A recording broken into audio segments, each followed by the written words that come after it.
lo he dicho ya muchas veces, Pío. No me gusta que lean por encima de mi hombro. Ya, lo que pasa es que piensas que estoy viejo y no me entero de lo que leo. Además, no necesito libros. Todo esto lo he vivido personalmente y mi memoria es buenísima. No protestes y ocúpate de tus cosas. Necesito que busques una fecha.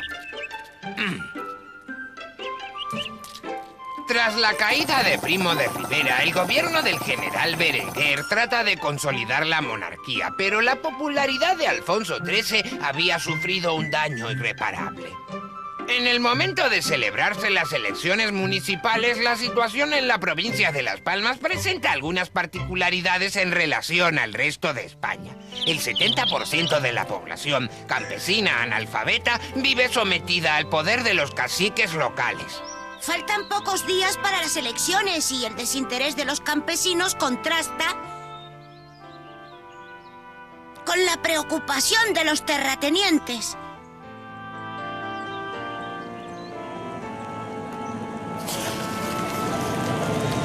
Los jornaleros de esta finca, al igual que otros antes que ellos, han sido reunidos aquí por Dimas Cabrera, administrador de estas tierras y alcalde del pueblo. Como sabrán, amigos conciudadanos, dentro de unos días tendrán la grave responsabilidad de decidir los destinos de España. Así que he venido para asegurarme de que su decisión será la mejor para todos.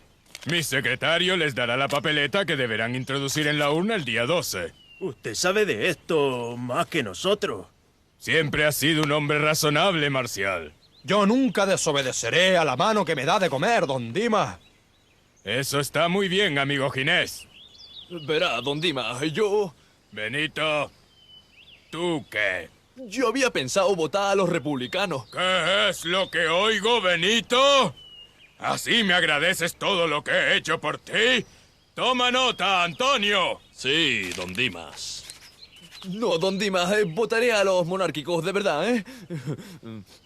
Está bien, está bien. Ya sé quién te ha metido esas locas ideas en la cabeza. Carmelo, quiero que acudas esta tarde a mi despacho. Tengo que hablar contigo. Lo haré como usted manda, don Dimas.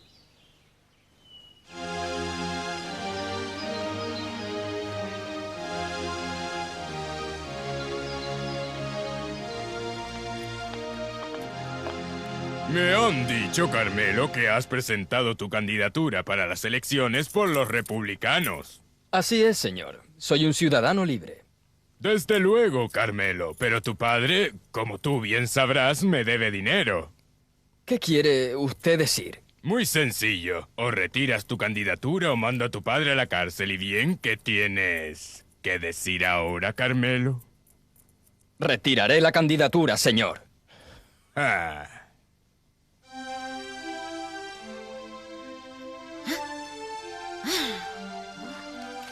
El artículo 29 de la Ley Electoral de 1907 establece que cuando haya menos candidatos que concejalías, estos serán automáticamente designados para el cargo. Se han salido con la suya una vez más, Antonio.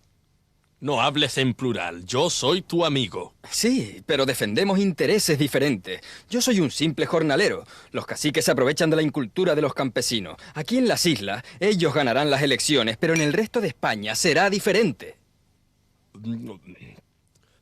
Es probable, amigo Carmelo. En cualquier caso, me temo que eso no cambiará mucho las cosas. ¿Quién sabe, Antonio? Tal vez si triunfa la República nos será más difícil seguir siendo amigos. ¿Dónde vas, Carmelo? Me voy de este pueblo, a Las Palmas. Tal vez allí encuentre otras personas que piensen como yo.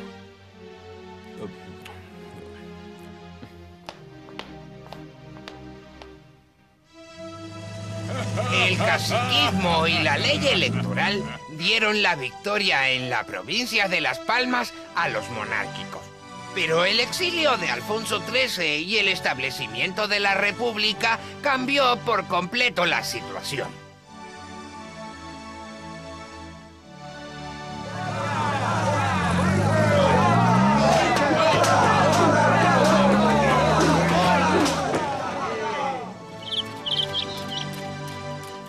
Se abrió un periodo de actividad y confrontación política sin precedentes en las Islas Orientales.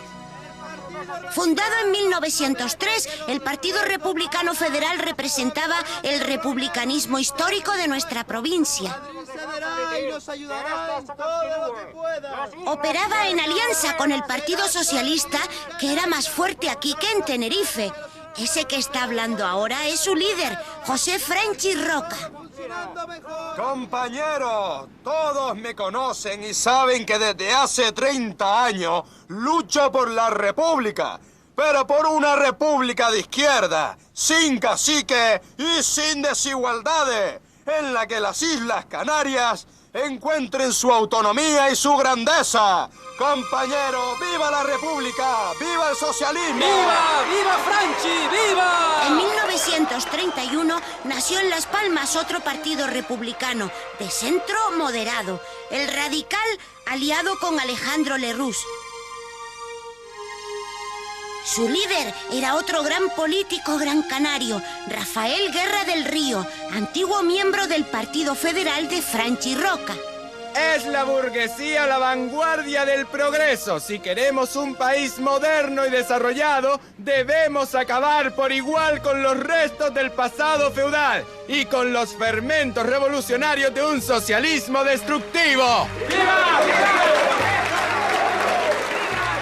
Tras un periodo de desconcierto, la derecha tradicional de la provincia, apoyada por los terratenientes y el clero, recompuso sus filas y fundó en 1933 Acción Popular Agraria, integrada más tarde en la seda de Gil Robles y entre cuyos dirigentes más destacados se encontraba Agustín Miranda. Camaradas, no hay progreso sin orden y no hay orden sin obediencia y disciplina. Propiedad, patria y Dios son los tres pilares de una España fuerte y próspera.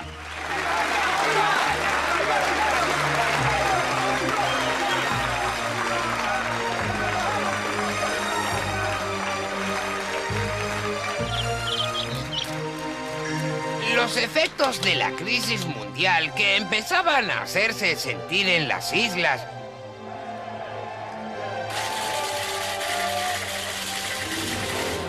junto al triunfo en las elecciones del centro derecha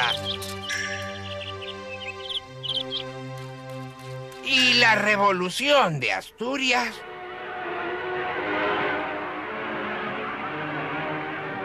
en 1934 estalla la revolución en Asturias. Tropas entrando en Oviedo.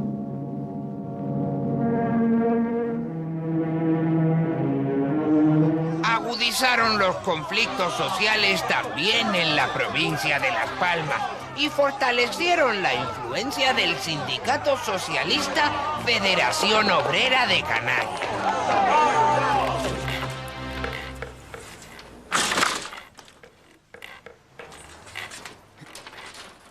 La situación no hace más que empeorar, Isidoro. Lo sé, Carmelo. El giro de Lerroux a la derecha con la entrada de ministros de la seda ha puesto al sindicato en serios aprietos. Tras la huelga general de octubre, la represión ha sido terrible. Y están además las medidas del gobierno. Disminución de los salarios, aumento de la jornada laboral a 44 horas... Aún es peor en el campo, Carmelo. Por cierto, tú eres de Lanzarote, ¿verdad? Sí, exactamente de Taiche, un pueblo cerca de Arrecife. ¿Por qué lo preguntas, Isidoro? El sindicato ha decidido enviarte allí a organizar a los campesinos. No hay ningún problema, Isidoro. Haré lo que la Federación Obrera disponga.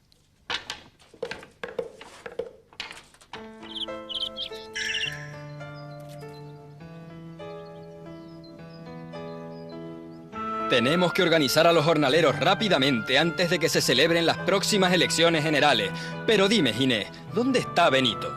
Lo han echado por protestar, Carmelo. Hace unos 2 meses. Y nosotros seremos los siguientes, seguro. No me digas más, Marcial. Conozco la situación. Este trabajo es tan duro y por solo 7 miserables pesetas al día no hay quien lo aguante. 7 pesetas, ¿pero de qué estás hablando? ¿Qué más quisiéramos nosotros? Ojalá, ya solo cobramos 6. ¿Te imaginas, Carmelo? 6 pesetas diarias, cuando es imposible mantener a una familia con menos de 120 pesetas semanales. ¿Te das cuenta, Ginés? Lo estás viendo, Marcial. La tierra y el agua siguen en las mismas manos. El paro agrario no deja de aumentar y los jornales bajan. La crisis mundial solo afecta a los pequeños campesinos o a los jornaleros sin tierra. Los caciques siguen enriqueciéndose a nuestra costa. Ya te dije, Carmelo, que nada cambiaría. Antonio. Sabía que tarde o temprano volveríamos a vernos. Dime, ¿qué haces aquí? Sigo siendo secretario. ¿Secretario de Don Dimas? No, Carmelo, mira, ahora soy el secretario del partido Acción Popular Agraria en nuestro pueblo. ¿Y quién es el presidente? Por ahí viene. Si es Don Dimas. Tenías razón, Antonio. Al parecer nada ha cambiado por aquí. Tú también tenías razón, Carmelo, porque algo sí ha cambiado. Sí, antes yo era un simple jornalero y tú un triste secretario. Además, ahora tú eres socialista y yo soy fascista. Ahora pertenecemos a dos Españas diferentes. En nuestras islas y en toda España, el clima de confrontación política preparaba ya el drama de la guerra civil. Tanto antes como durante la misma, algunos políticos gran canarios jugaron un papel importante en el gobierno central. Franchi Roca fue fiscal general de la República y ministro de Industria y Gobierno en el tercer gobierno de Azaña. También Guerra del Río, su oponente político, fue 4 veces ministro de Obras Públicas. Y como todos sabrán, ya durante la contienda civil, el socialista gran canario Juan Negrín ocupó la presidencia del gobierno. ¿Lo ves, Pío? Tengo una memoria buenísima. Hasta la próxima, amigos.